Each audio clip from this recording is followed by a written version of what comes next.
আবারও রাজপথ গরম, এনসিপির হুঙ্কারে স্তব্ধ বিএনপি। বড়সড় প্রশ্ন তুলেছে রাজপথে, ফের উত্তাল জনতার ঢল। জাতীয় নাগরিক পার্টি এনসিপির আহ্বায়ক নাহিদ ইসলাম সরাসরি হুঙ্কার দিয়ে বলেছেন, যারা মৃত্যুর মুখ থেকে ফিরে এসেছে, বিপ্লবের আগুনে ঝলসে আবার বাঁচার স্বপ্ন দেখে, তাদেরকে কেনার ক্ষমতা কোনো দলের নেই।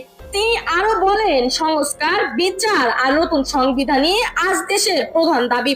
কিন্তু এক পক্ষ আছে যারা পুরনো চাঁদাবাজি, সন্ত্রাস আর দুঃশাসনের বন্দোবস্তকে টিকিয়ে রাখতে চায়।